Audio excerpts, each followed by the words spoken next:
Good day and welcome to my YouTube channel. In this video, I'll be showing and explaining to you the structure of both a research proposal and a dissertation. I do hope you have watched my previous video in which I was sharing on tips to come up with a good research topic. In case you missed that video, just check on my channel a video called Top 9 Tips or Hints or Nuggets on how you can come up with a good research topic. If you haven't subscribed to this channel, please do so that you can be notified when I load a new video. Once your topic is ready, the next step is to decide on a structure of your proposal, and that's what this video is all about. Keep in mind that the structure of a proposal or dissertation depends on a variety of factors such as author or researcher preferences, supervisor preferences, and university preferences. However, there's a generic format that can be adopted and followed, and this video will show you that generic format. Okay, so what I'm going to do is I'm going to open my Microsoft Word and open a structure that I have prepared for you. Right, so first things first, your proposal should have a cover page, and a cover page should be detailed as you can see here.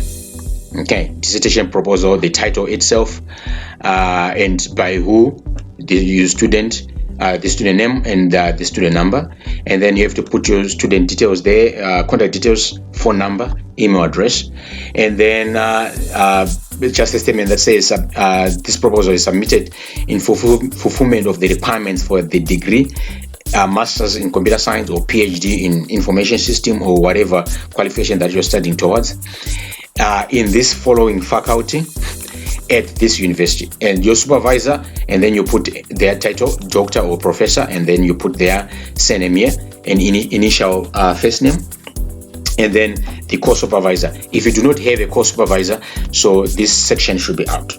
Okay, otherwise you put the title and the name and the initial of the first name and the surname of the co-supervisor as well. Okay, and then the first thing that you want to do in your proposal is an introduction, and in your introduction this is what is expected to be in there, right? You introduce the topic, okay, you give a background of the study, right, and then you mention your research problem, what is the problem that this study is going to address, and then what are the research goals and objectives. So you have got a subsection here that says goal, right? And for your own information, every researcher has got one goal to achieve. You can't have two goals, you have got one goal to achieve. So your topic drives towards one goal, so that goal, and then for you to fill that goal, you have to meet these sub-objectives. So you have to specify sub-objectives, and these will be many. There may be 3, there may be 4, there may be 5, but those 3 or 4 sub-objectives are driving towards your goal. Okay, and then you've got your research questions, which will be your 1.5, and you've got your one or single primary research question that is aligned to that single goal. Okay, and then you've got your 3 or 4 or 5 number of sub-research questions that will be aligned to the specific questions, so specific objectives rather. So if you've got 4 sub or specific objectives, you're also going to have 4 sub questions. Okay, if you've got 5 sub objectives, you're also going to have 5 sub objectives. Okay, and then after that you're going to have a justification of the study, give a reasons as to why this study is worth it. Why do you have to do this study, right? Show us the value, and you do that here. Okay, and here you give us an expected contribution. What do you expect the study to have done or contributed when you are done with this study? Okay, and this is broken down into 3: theoretical contribution, practical contribution, and the methodological contribution. Right, you realize that usually for a master's level, a research study is rarely able to contribute towards methodological contributions. So most masters, they end up having 2 only: theoretical and practical contribution. But for PhD, students or PhD research, we expect you to contribute methodologically. Okay, so there should be a methodological contribution for PhD students. All right. And then when you're done with your intro, you go to your literature review. This is where you do a high-level review of literature. Okay, and the first thing that you want to do is you give theoretical background or theoretical literature of the concept under study. Right. So if you're talking about say gender-based violence in South Africa, you want to talk about what is gender, okay, and what is gender violence, okay, and then this is where you define sections of law of the nation that you are in, or what UN how UN defines gender-based violence, right? So this is where you give us definitions of whatever concept that you are studying. Okay, and then the next thing that you want to do after doing that is to discuss the related work, right? What did other authors do concerning what you want to study? Okay, and then what is it that they didn't do concerning what you want to study? This is where as well you're going to come up with the theories, right, that have been used by other researchers, or theories that are relevant in your line or in your field of study. Okay, and when you have discussed on them, you're going to come up with your own conceptual framework. In other words, these theoretical foundations will drive towards the conceptual framework that you're going to use in your study. And the conceptual framework is the one that is going to underpin or to give a map that your study should follow. Okay, and in this section 2.3, this is where you're going to come up with the research hypothesis that you're going to answer. Okay. Right. When you're done, you move on to the methodology section. This is where you're going to tell us how are you going to conduct your study. Okay, so you tell us your research design, your research approach, your research paradigm, your research strategy, right? How you're going to collect your data, and with which methods are you going to use to collect your data. Okay, the sampling techniques that you're going to use to select individuals that are going to fill your questionnaires or that you're going to interview, depending on which methodology you're going to follow. Okay, and how many people you're going to collect data from, right? And when you have collected that data, you're going to detail here how you're going to analyze that data. Okay, if you're going to use statistics, which statistical methods are you going to use, and which tools are you going to use to do that statistics? So you mention the tools themselves. Apart from the tools, you also mention the methods that you're going to employ. Okay, if you're going to do thematic analysis, for those who do qualitative, you mention here that you're going to do thematic analysis, and which tool are you going to use in order to do thematic analysis. Okay, so be explicit here when it comes to the analysis. All right, and then ethical considerations, you're just going to say how is the study going to follow ethical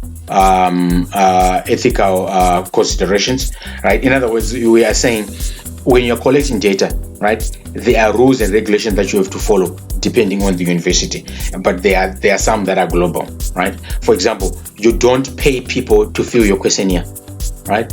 It is unethical for you to reward people to fill your questionnaire. And if there is going to be any reward, you have to specify in this section what is the reward going to be, and why is it that you have to reward people, right? So let's say you are collecting data using groups, right? You are interviewing groups of people, right?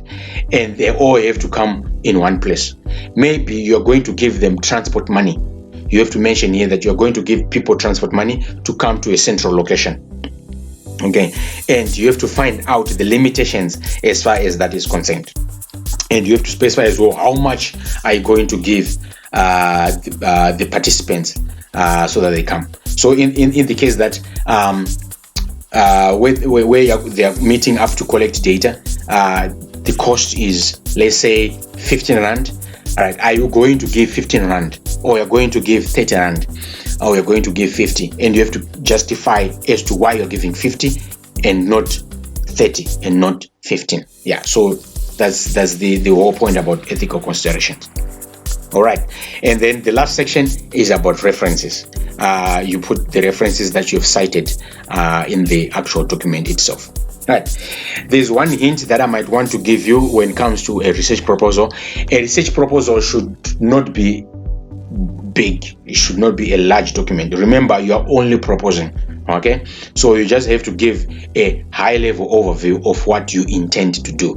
All right, so we are talking about at most 18 pages, okay, including references in the cover page.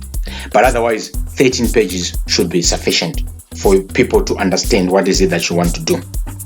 Okay, and the second hint that I want to give you when it comes to a proposal is you are proposing to do something. So when you are writing, you write in future tense. Okay, you write in future tense. So let's say you are stating a goal. You would say the goal of the study is to. Okay, that's what you want to achieve. Okay, or you can say the study intends to. Okay, you are intending to investigate. You haven't investigated, and you are not already investigating. So you are intending to investigate. So make sure that your language is in the future tense.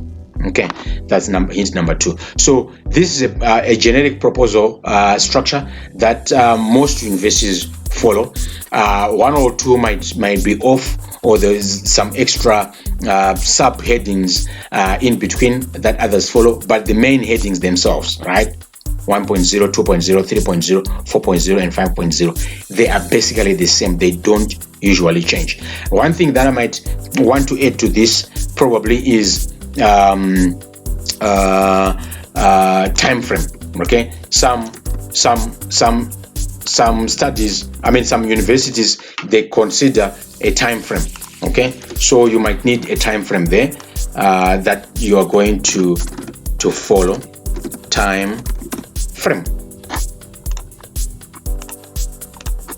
Okay, time frame. How long and by when you should be done. By this stage, by this time, at what stage will you be, right? So that's what the time frame is talking about. So it depends on universities, but some of them don't put that. For example, for my master's and my PhD, I never had the time frame, right? Because you don't know what the future holds for you. But nevertheless, some universities insist that they want them, and this is where you put things like the Gantt chart that shows you step by step and how you're going to cover those steps. Okay, well, I'm done with the research proposal. Now I'm going to move on to the dissertation structure. So basically, what a dissertation is a conversion from a research proposal, right? And let me start by giving a hint. Remember, I said with a research proposal, you are writing in future tense. Okay, you are writing words like I intend to. Okay, or the study seeks to. Okay, you are writing in future tense. But with dissertations, you write in past tense because you are talking about the things that you have done already. Okay, so you are talking about things like the study intended to, or the study sought to. Okay, so you remove every future tense and then you convert it to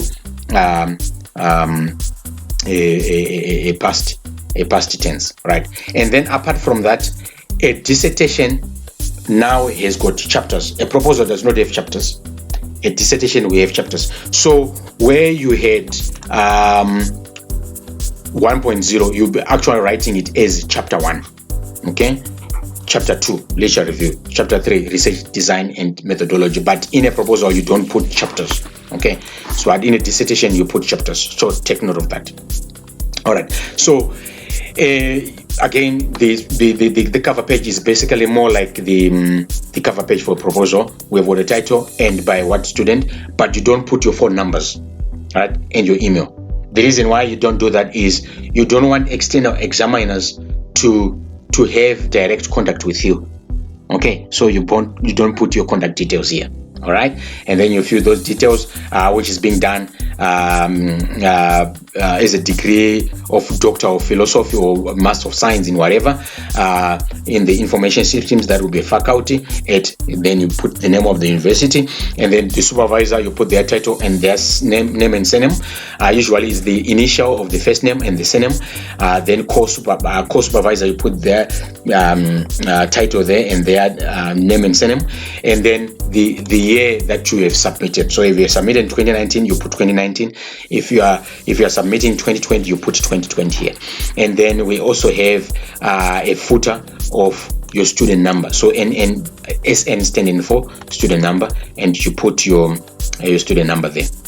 Okay, then the next page will be your declaration, the name of the student number, and the degree title. And then here you put the code of the degree title depending on the university, right? And then here you put the actual title of the document, and then you just have a statement here that is swearing, like I declare that the above dissertation or thesis is my own work, and that all sources that I have used or quoted have been indicated and acknowledged by means of complete references and citation. So this statement depends on the university as well, but they will be basically sounding the same. And then here you put your signature, and here you put the date that you have actually signed this document. The reason why we have the declaration is we want to make sure that there is no plagiarism. Okay, you are declaring that you did not plagiarize. In the case that you plagiarized, right, your dissertation will be nullified, and you have declared that you did not plagiarize, and that's what the declaration form is all about. Okay, and then the next page will be the acknowledgments. You state the people that you acknowledge, or whoever that you're acknowledging here, and then who is this dedicated to an organization or dedicated to certain individuals. You put them here. This is basically a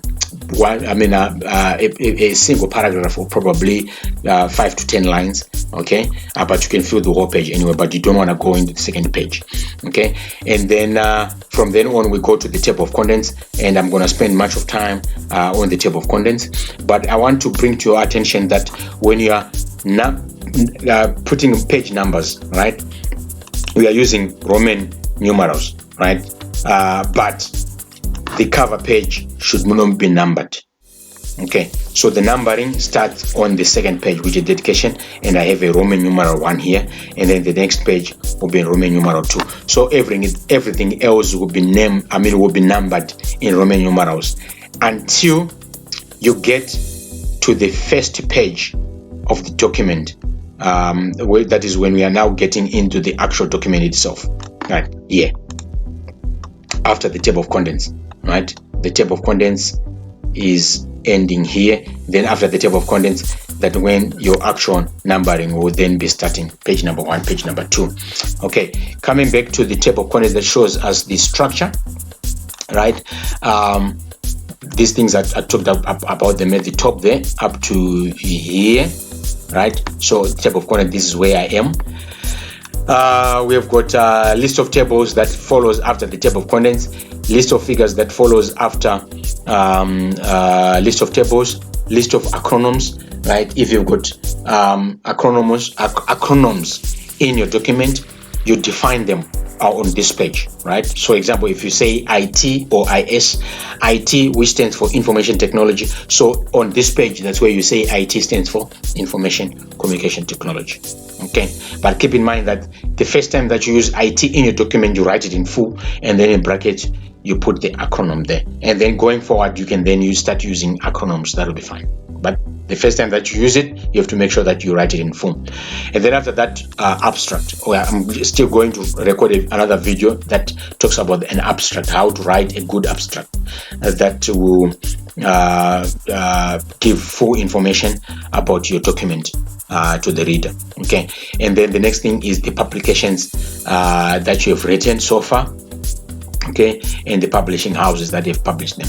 Right, then after that, we are going to start with the introduction to the study, right, which will have these sub headings, right? And then after that, we go to the literature review, right? And then remember, I was talking about this the concept that is under study, you give a review of it, right? You define terms, you define a variety of things, right? And then my study was focusing on SMEs, so I also gave a theoretical background of what SMEs are. Okay, and then I also talked about the challenges that most SMEs face, and then how SMEs are currently evaluating that. And then each and every chapter should have a summary. Each and every chapter should have a summary. And then I decided to split my theoretical foundation from the literature review. Okay, so I've got chapter 3 for theoretical foundation that are talking about what are the theories that have been used in my field of study, or that are aligned to the topic that I wanted to investigate. But however, take note that some thesis we have this chapter and that chapter combined. So you actually have chapter 2 written as literature review and theoretical foundations or theoretical backgrounds. There's no harm with that, but if you want to split it, it's up to you. Okay, so I decided to split it. And then after that, I've got a chapter of research design and methodology, right? That is talking about what is my research design, my research philosophy, where I discuss about positivism, realism, interpretivism, pragmatism. Okay, and then I also have another 4.3, which is research approach, research strategies, research choices, and the time horizon. Okay, I didn't have it in my proposal, but I've put it in my final dissertation. Okay, and then techniques and procedures. How did I assemble my people? What was my population? What was my unit of study? Right, my data collection methods. How did I collect my data, and how did I analyze it? Okay, and then how did I make sure that ethical things have been followed? Okay, and I've got a pilot study here. All right, if I collected data in order to see how my study will go like, and then I analyze that data just to have a pre-analysis of the data, then I've got a pilot study. I can have it here. Okay, but if you didn't do a pilot study, right, you don't need it. Okay, and then how I actually collected my main survey, and how I did my reliability analysis, and now finally the summary of that chapter. Okay, like I said, every chapter we have a summary. And then chapter 5 is about the actual analysis of data. So I've got different or subheadings here that are talking about the actual analysis that I did. Okay, and finally a summary. And then I've got chapter 6 that is talking about the implications of the results. The result that I obtained here, what do they mean in practice and in theory? Okay, and then after that I've got my chapter 7 that is basically summarizing the whole research. This is no longer a summary of a chapter, but a summary of the whole research, and what are the conclusions that I've drawn, and what are the recommendations that I'm making to the body of knowledge. But then you realize that some people combine chapter 7, research summary and recommendations with the implications of the results. So they'll basically say implications of the results, conclusions, and recommendations. Okay, so this will reduce the number of chapters that are in your study, but if you want to break it down further, there's no harm, you can still do that. Okay, then when you're done with your last chapter, the next thing is your references. All references will come in here, and then when you're done, appendices. Appendices serve as a way of making sure that your document is compact, in the sense that if you are including your questionnaire in your document, you don't want to put your questionnaire in the methodology section within your document itself, but you want to put it somewhere else. When people want to reference your questionnaire, they can quickly go to the appendix and then look at how your questionnaire is like.